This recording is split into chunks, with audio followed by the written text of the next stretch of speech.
Hello, everybody, and welcome back to chemistry. We're going to do our lesson number 3, which is formulas with transition metals.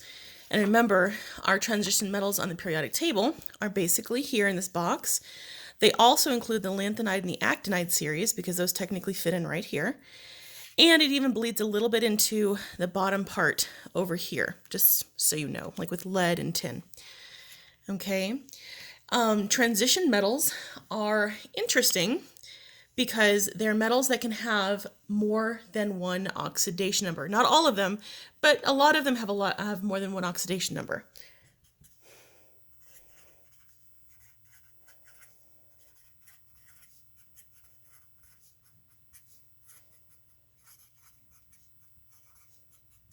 They can have more than one oxidation number. And let me give you some examples. So chromium,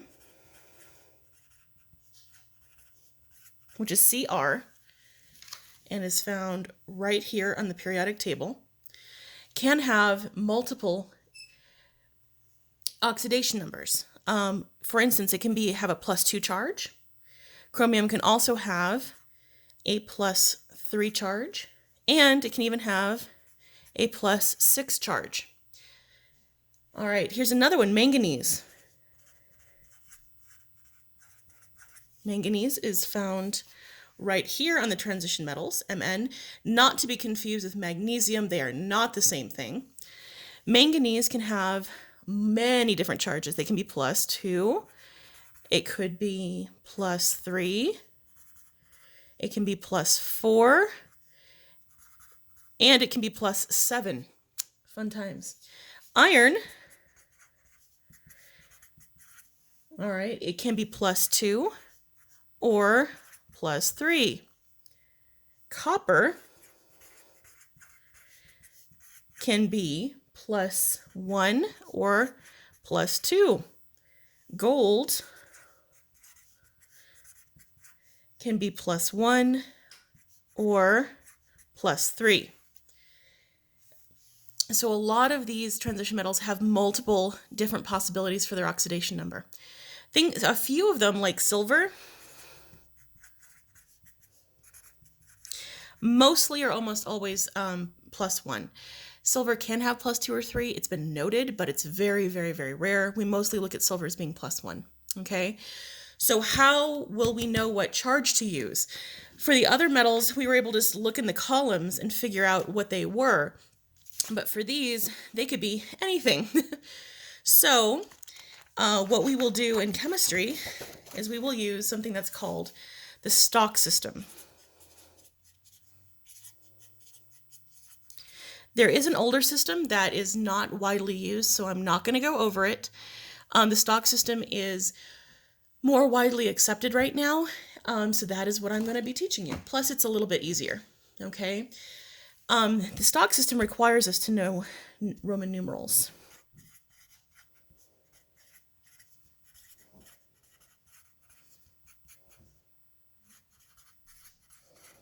Okay, so I'm going to review this with you. If you haven't learned it, you'll learn it now. And if you have, this should be hopefully a review for you. So let me see. There are numbers 1, 2, 3, 4, and 5.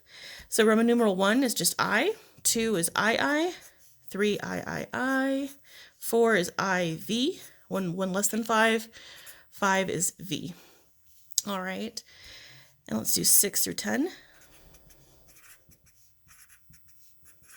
All right, 6 is 1 more than 5, so VI. 7 is VII. 8, VIII, so 5, 6, 7, 8. 9 is 1 less than 10, and then 10 is X. Ta-da! So we will be using Roman numerals. So let me show you how this relates to the different charges that I just showed you on the side of the paper. Okay, so if iron is going to be Fe +2, all right, you're going to see something, the name iron, in parentheses, Roman numeral 2. Okay, so you can see that the charge is going to be related to the Roman numeral. So if it's iron 2, you know that the oxidation number is 2. Okay, let's do another example. So let's see if it is manganese plus 7. All right, so this would be manganese, and then in parentheses 7. 7 is VII, so VII. There you go. So again, the plus 7 charge is related to the Roman numeral that's in the parentheses. So you'll be given the name and then the Roman numeral, and that Roman numeral will tell you the charge. Okay? This is probably the easier part of naming and doing formulas, especially if you have those the Roman numerals. All right? So let's do a few examples for you guys so you guys can understand how to do this. All right, so example 1. Let's go ahead and do gold.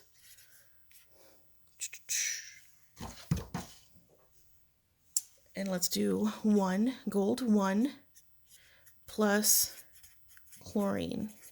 Okay, so gold is Au for Orium, and we know that it's going to be a plus 1 charge because this is 1. And we know chlorine, again, using the periodic table, chlorine is always going to be -1, so that makes it easy. Plus 1 minus 1 is electrically neutral, so that the formula here will be AuCl, gold 1 chloride. There you go. That's it. Let's do another example. All right, let's do chromium. And then let's do chromium 2 plus chlorine. Oh, yeah, we can go ahead and do that again. So chromium, Cr, plus 2, because this is 2, we know that that is plus 2. Chlorine, again, is -1. Here we're going to need 2 chlorines to balance out that plus 2. So plus 2, minus 2, neutral. Now, once it's neutral, you just count how many atoms. And remember, I'm seeing some of you guys in your answers carry on these charges to the formulas. There are no charges in the formulas. None. That we are balancing them out here so they don't have to have them in the formulas. So we have 1 chromium and we have 2 chlorines, so Cl subscript 2. Chromium 2 chloride. All right, let's do another one. Let's go ahead and do copper. And we'll do 1, and we'll put that with nitrogen. All right, copper 1, copper is Cu. 1 means it's going to be plus 1 charge, and nitrogen, again, on the periodic table, is a -3 charge. We're going to need 2 more coppers to balance out that -3. So we have +3, -3 is neutral. So we just count them now. We have 3 coppers, so Cu3 and 1 nitrogen. There's copper 1 nitride. Let's do another example.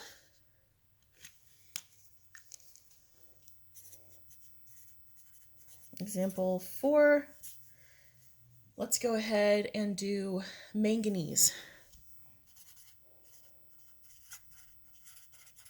Let's do manganese 4 plus selenium. So manganese, Mn, is going to be 4. So plus 4 plus selenium is Se minus 2. Okay. So we are going to need 2 selenium to balance out that 4. So we have plus 4 minus 2 is -4. All right. So we are neutral now. So this is going to be MnSe2. Manganese 4 selenide. Okay. So I'm going to go ahead and show you your assignment number 3. Okay, here it is, assignment number 3. So you have 10 examples, all right? And I gave you all of these transition metals, okay? And they're all metals, so they're all cations. They all go first. And I gave you their Roman numerals, all right? Just in case this one's a little bit weird for you, that's zinc 2, just FYI. And you should be able to show me all of the work for this.